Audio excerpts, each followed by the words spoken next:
nama Bapa dan Putra dan Roh Kudus. Amin.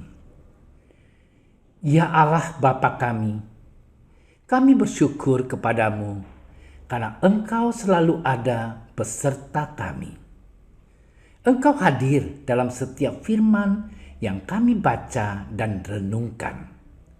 Kami mohon penerangan Roh Kudus-Mu agar segala perhatian dan akal budi kami terarah kepadamu lewat firman dan renungan yang akan kami dengarkan saat ini. Semoga dengan mendengarkan dan merenungkan sabdamu, kami memperoleh kekuatan untuk menghadapi hidup kami sehari-hari. Demi Kristus Tuhan kami. Amin.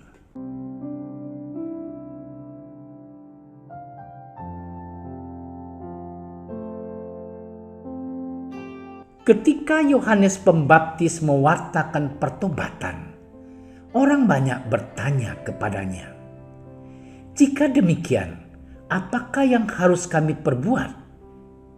Jawabnya, "Siapa saja mempunyai 2 helai baju, hendaklah ia membaginya dengan yang tidak punya. Dan siapa saja mempunyai makanan, hendaklah ia berbuat juga demikian." Ada datang juga pemungut-pemungut cukai untuk dibaptis, dan mereka bertanya kepadanya, "Guru, apakah yang harus kami perbuat?" Jawabnya, "Jangan menagih lebih banyak daripada yang telah ditentukan bagimu." Dan prajurit-prajurit bertanya juga kepadanya, "Dan kami, apakah yang harus kami perbuat?" Jawab Yohanes kepada mereka, "Jangan merampas dan jangan memeras, dan cukupkanlah dirimu dengan gajimu." Tetapi karena orang banyak sedang menanti dan berharap, dan semuanya bertanya dalam hatinya tentang Yohanes, kalau ia adalah Mesias. Yohanes menjawab dan berkata kepada semua orang, "Aku membaptis kamu dengan air, tetapi Ia yang lebih berkuasa daripadaku akan datang, dan membuka tali kasutnya pun aku tidak layak. Ia akan membaptis kamu dengan Roh Kudus dan dengan api. Alat penampi sudah di tangannya untuk membersihkan tempat pengirikannya dan untuk mengumpulkan gandumnya ke dalam lumbungnya. Tetapi debu jerami itu akan dibakarnya dalam api yang tidak terpadamkan." Dengan banyak nasihat lain, Yohanes memberitakan Injil kepada orang banyak. Demikianlah sabda Tuhan.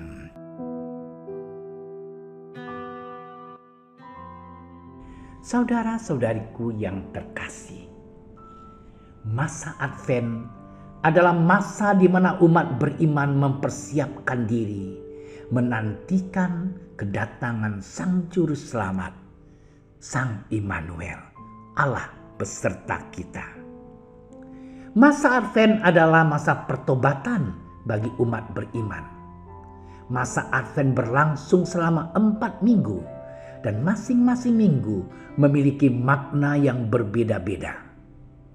Minggu Advent pertama merupakan pewartaan tentang kedatangan Tuhan Yesus ke dunia, serta ajakan agar umat beriman senantiasa berjaga-jaga. Minggu Advent kedua merupakan pewartaan tentang khotbah dari Yohanes Pembaptis dalam mengajak umat beriman untuk bertobat.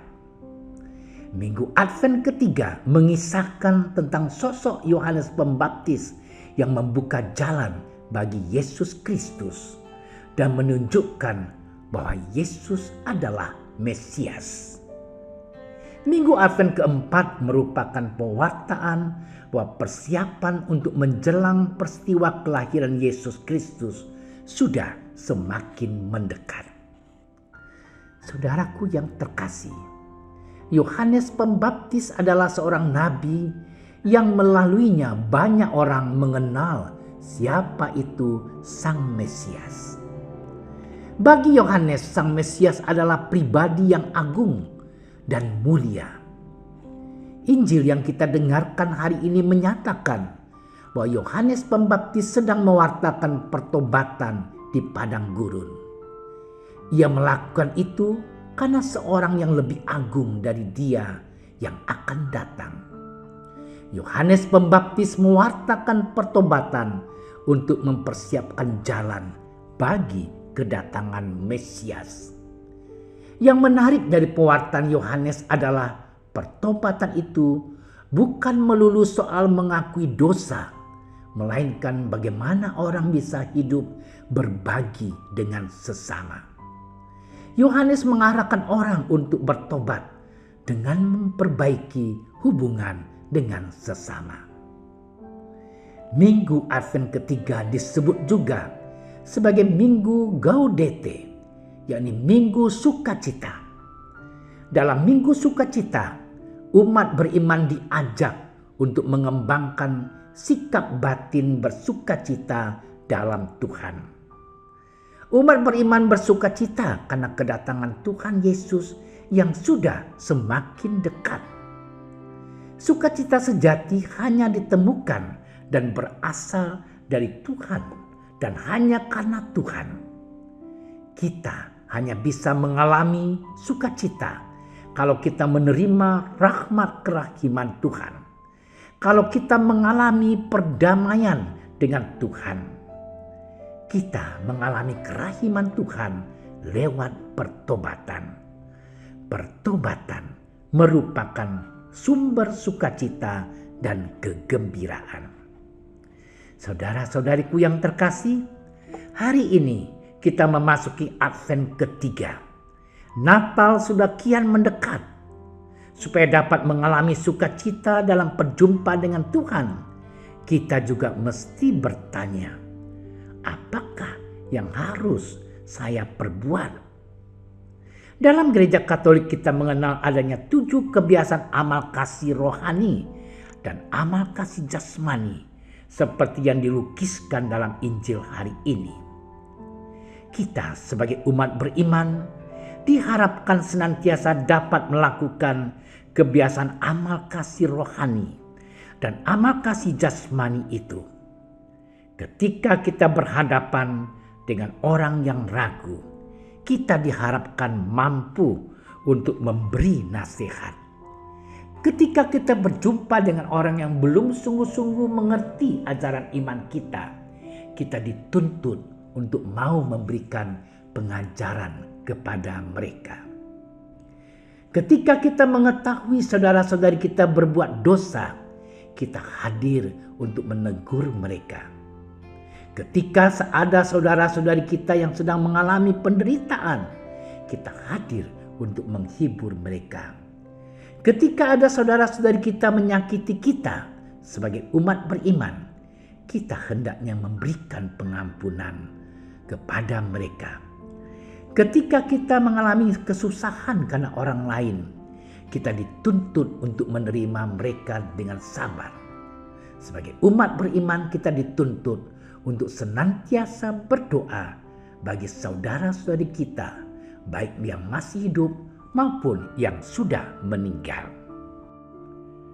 Ketika kita berjumpa dengan mereka yang kelaparan dan kehausan, kita hadir untuk memberi mereka makanan dan minuman.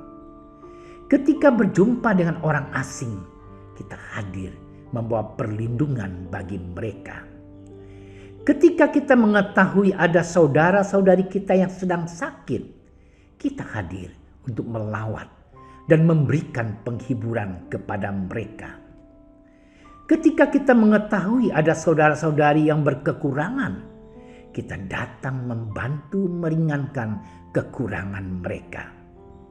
Sebagai umat beriman, kita diharapkan agar bersedia dan senantiasa mau untuk mengunjungi orang yang sedang berada di dalam penjara. kita juga hendaknya bersama-sama untuk sedang menguburkan saudara-saudari kita yang telah meninggal. Kisah Natal menjadi bukti akan belas kasih Allah dan kesediaannya untuk mengampuni umatnya. Kisah sukacita Natal memanggil kita juga untuk berbagi sukacita bagi sesama kita. Ya Tuhan, kami bersyukur kepadamu atas segala bimbingan dan penyertaan-Mu dalam minggu Advent ketiga ini.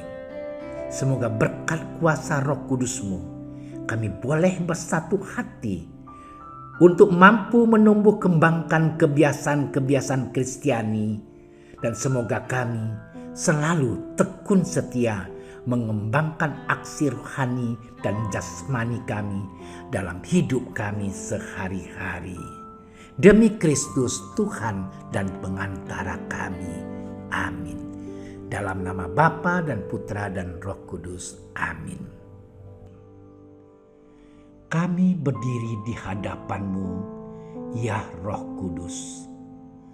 Pada saat kami berkumpul di dalam nama-Mu, bersama-Mu sendiri yang membimbing kami, membuat diri-Mu nyaman berdiam di hati kami. Ajarilah kami jalan yang harus kami tempuh dan bagaimana kami harus mengikuti jalan itu. Kami lemah dan berdosa. Jangan biarkan kami mendukung kekacauan. Jangan biarkan kebodohan menuntun kami ke jalan yang salah. Jangan pula keberpihakan mempengaruhi tindakan-tindakan kami. Kiranya kami menemukan di dalam Engkau kesatuan kami, agar kami boleh berjalan bersama menuju kehidupan abadi dan tidak menyimpang dari jalan kebenaran dan apa yang benar. Semua ini kami mohon kepadamu yang berkarya di setiap tempat dan waktu dalam persekutuan dengan Bapa dan Putra untuk selama-lamanya.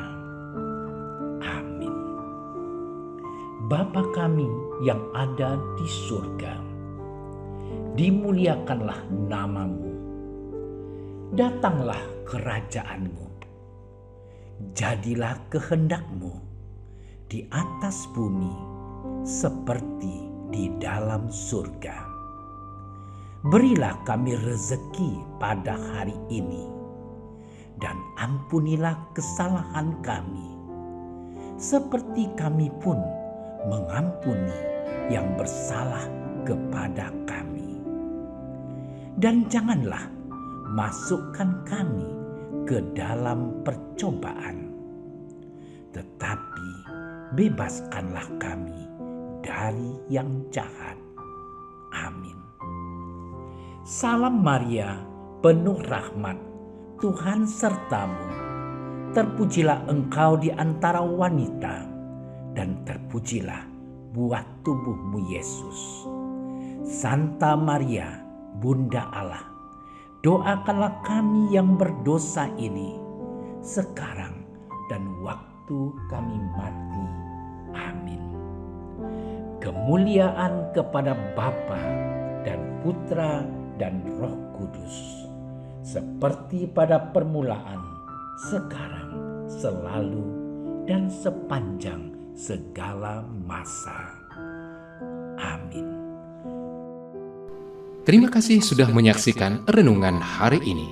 Jangan lupa like, subscribe, dan aktifkan tombol loncengnya agar Anda yang pertama mendapatkan notifikasi updatean renungan harian dari Komsos Keuskupan Padang.